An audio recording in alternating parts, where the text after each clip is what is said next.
Selain menteri, tokoh intelijen negara juga menjadi target pembunuhan kelompok perusuh 21-22 Mei lalu. Mengapa tokoh intelijen turut menjadi target pembunuhan? Kami akan membahasnya bersama dengan Direktur Komunikasi Badan Intelijen Negara atau Jubir dari BIN, Wawan Hari Purwanto. Selamat malam, Pak Wawan. Selamat malam, Mbak. Pak Wawan, bagaimana BIN merespons fakta yang diungkap Kapolri hari ini kalau Kepala BIN, Budi Gunawan ini juga menjadi salah satu target pembunuhan kelompok HK, Pak? Ya, kita tanggapi biasa-biasa saja. Karena dalam tugas sehari-hari memang kita harus menepis ancaman itu, ancaman terhadap bangsa dan negara. Meminimalisir korban, serta juga berupaya supaya ancaman itu berubah menjadi peluang, serta juga bagaimana membuat ancaman itu justru ternetralisir. Nantinya seperti itu. Jadi tugas-tugas keamanan, memang tugas-tugas yang selalu berhadapan dengan risiko. Dan risiko di-manage demikian rupa, menjadi dikalkulasi menjadi seminimal mungkin. Termasuk di dalam penanganan satu masalah, mesti dipilih korban itu diminimalisir, tidak boleh lantas meluas melebar. Juga di dalam menghadapi persoalan-persoalan yang menyangkut keamanan, core bisnis aparat itu adalah masalah ancaman. Dan ini menjadi sehari-hari ya dihadapi, sehingga bagian dari risiko pekerjaan, bagian risiko tugas tidak masalah.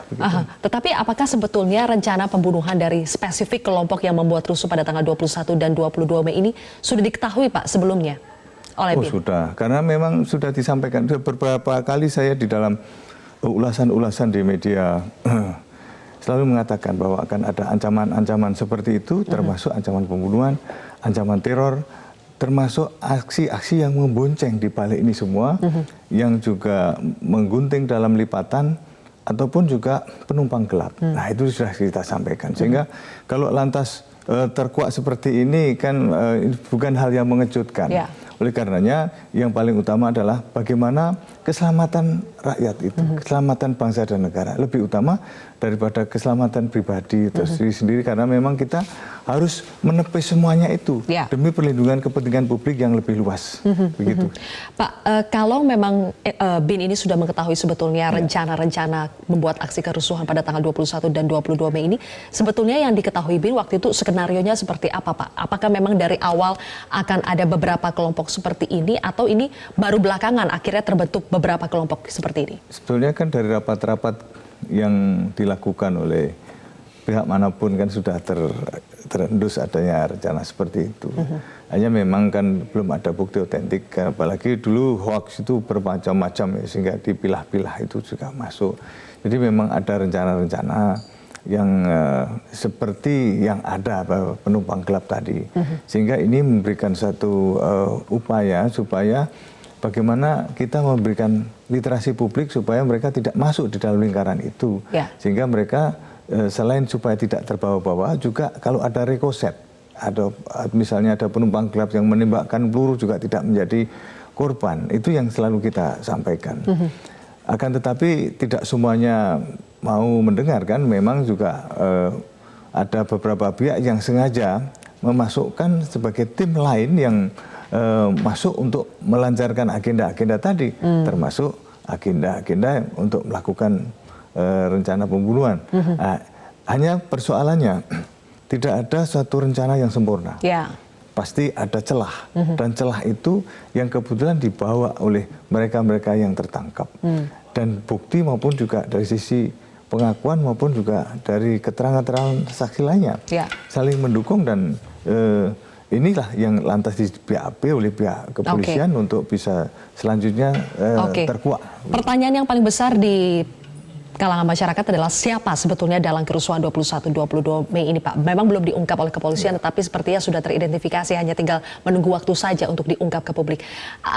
BIN sendiri apakah sudah mengetahui siapa sebetulnya dalam kerusuhan utamanya, Pak, aktor intelektual utamanya? Kalau BIN sudah tahu, hanya persoalannya kan kita pembuktian secara hukum. Karena ini kan masalah-masalah sudah menjadi masalah pro justisia, sehingga kita tidak bisa lantas memotong begitu saja tanpa ada suatu autentikasi.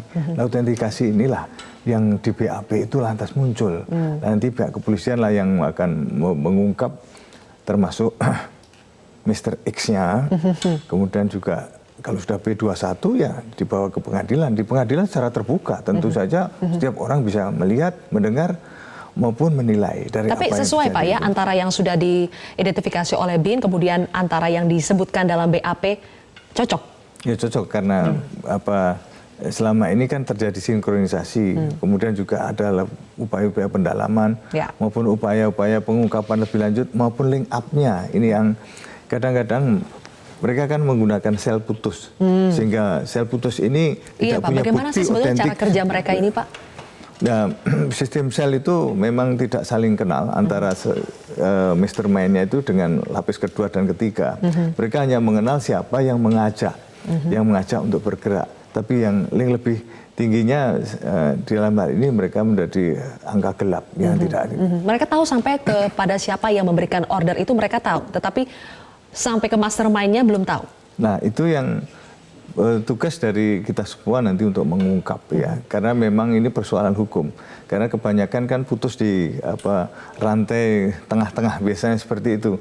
Karena memang mereka kan tidak lantas terjun bebas sendiri melakukan, sehingga ini yang nanti akan dikuak lebih lanjut, termasuk dengan menggunakan pasal 55 penyertaan ya, dari dia ikut serta misalnya.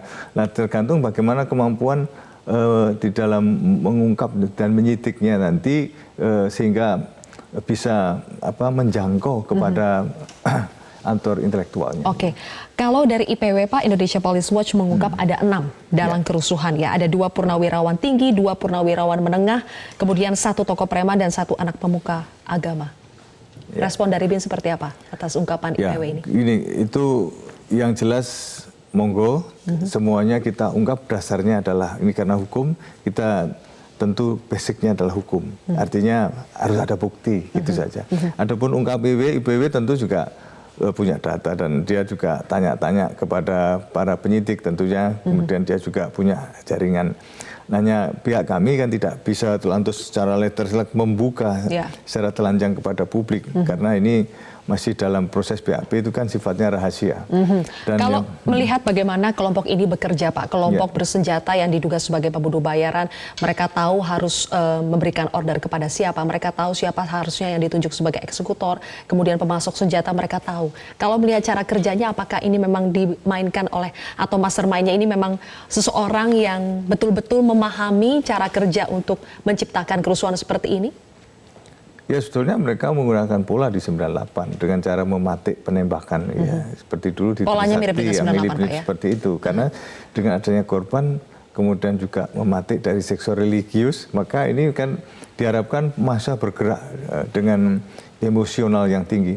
Hanya memang persoalannya kan berbeda lah antara 98 dengan kondisi sekarang. Karena 98 memang tujuannya untuk masalah Pak Harto yang sudah berkuasa lama ya, 30 tahun. Tapi yang ini kan memang soal pemilu, jadi ini bukan persoalan yang seperti kasus-kasus sebelumnya. Tapi memang sengketa kan, artinya pemilu yang satu mengklaim, yang satu juga. Nah, seperti itu. Jadi ini beda. Kalau pola yang dimainkan mirip dengan kerusuhan 1998, Pak, apakah patut diduga aktor-aktornya juga ada kaitannya dengan aktor 98? Ini BAP nanti yang akan membuktikan mengenai aktor ya. Sebab di BAP sudah mulai muncul banyak nama-nama dan kemudian dia berbuat apa, kemudian apa yang dimainkan, apa perannya, apakah dia di sisi donasi, apakah sebagai eksekutor, apakah dia dari pencari senjata, ataukah dia menjadi penghubung saja, atau penyedia logistik, semuanya di sana ada. Yang kita harapkan adalah kita tidak membawa-bawa nama-nama korps, tidak membawa-bawa apa itu disebut mantan ini mantan itu enggak karena di sini menjadi perorangan dan tidak ada kaitan dengan korps, sehingga nanti menjadi tanggung jawab pribadi, karena tidak ada kejahatan yang diwakilkan gitu ya. Dan kita harus sadari bahwa tanggung jawab secara personal seperti ini adalah mereka yang nanti dibuktikan bagaimana dia juga menciptakan alibi-alibi ketika nanti alasan-alasan hukum itu dikuak. Dan tentu karena ini kan kolektif, ini bisa menggigit pihak lain. Maksudnya gimana, Pak? Bisa menggigit yang lain, menyebut A, menyebut B, menyebut C, itu bisa menggigit seperti itu. Hanya sekarang kita tetap pegangannya adalah bukti, sehingga tidak bisa lantas dia hanya menyebut. Tapi kalau tadi yang Pak Wawan katakan ini sel putus, Pak, ya, apakah nanti akan sulit, akan rumit untuk mengungkap mastermind sesungguhnya, Pak? Sebetulnya tergantung, akhirnya salah satu adalah pengakuan daripada si pelaku di lapangan ini. Sampai sejauh mana dia tahu, sampai sejauh mana dia mengetahui apa yang dimainkan oleh tokoh-tokoh tertentu di balik layar. Karena memang tidak berdiri sendiri kan. Kebanyakan yang tertangkap ini kan juga memang ada aktor lapangan, tapi juga ada dalam posisi tertentu yang mereka cukup tinggi perannya. Nah ini yang nanti juga akan memblow up lebih lanjut. Lantas apakah ada unsur perlindungan?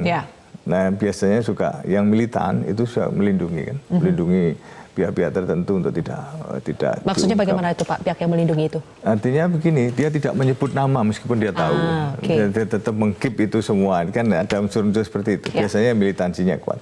Oleh karenanya kita tetap menunggu ini semua nanti seperti apa yang diungkap ke publik, apakah juga ada yang ditutupi atau dibuka semuanya, kan nanti di persidangan biasanya terbuka. Kalau di persidangan ini tidak bisa ditutup-tutupi karena terbuka untuk umum. Dan disitulah nanti akan terkuak bagaimana alibi yang diciptakan, termasuk peranannya maupun keterangan pelaku di lapangan, termasuk pemasok tadi. Karena ini jumlah orang terlibat. Baik, Pak, ini kan ada terakhir, Pak, ya, ada 3 kelompok berbeda yang disebut sebagai pembuat rusuh. Ada kelompok yang terafiliasi dengan ISIS, garis, kelompok radikal. Kemudian ada kelompok massa bayaran yang eksekutor di lapangan dan juga kelompok pembunuh bayaran yang memiliki senjata. Sebetulnya 3 kelompok ini apakah kaitannya satu sama lain itu seperti apa dan apakah dalangnya ini berbeda-beda, Pak? Ya mereka sebetulnya tugasnya masing-masing ya. Kalau soal unsur kolab masing-masing mesti ada kolapsnya. Kemudian juga ada pertemuan-pertemuan yang mengatur strategi penyerangan. Seperti mereka menyerang pada waktu semua sudah geser, kemudian dia masuk. Kemudian ada yang geser khusus menyerang markas Brimob gitu. Kemudian ada yang nembak gitu ya, sniper. Nah ini kan masing-masing punya tugas ya. Adapun think tank bisa dari seseorang, hanya persoalannya masing-masing membagi tugas di mana dia ada tugas mengacaukan, mana dia menyerang dengan kembang api, mana dengan membakar, karena sudah disiapkan di situ ya bahan-bahan bakar dan bahan peledak. Hanya sekarang tinggal sampai sejauh mana peran dia, ini menyangkut masalah pasal. Pasal apa? Misalnya dari sisi pembakaran tentu ada pasal tambahan. Kalau di sisi penggunaan kekerasan ada pasal tersendiri. Kemudian ada yang menggunakan panah, atau ada juga busur gitu. Ada juga yang dengan batu, ada juga yang pasal-pasal yang di Undang-Undang ITE, semuanya tergantung itu. Dan hanya dijungtokan. Nah, oleh karenanya perannya apa, seperti apa, termasuk ketika tertangkap tangan itu mereka sedang apa, sedang melakukan apa, kan banyak seperti itu. Kemudian juga banyak yang pakai cover dan baju tertentu tapi di dalamnya ternyata bukan. Pakai cover polisi begitu, Pak, ya. Nah, itu tentu nanti beda-beda di dalam pasal-pasal yang dikenakan. Baik, terima kasih Pak Wawan Purwanto. Jubir BIN telah bergabung bersama kami di Prime Time News.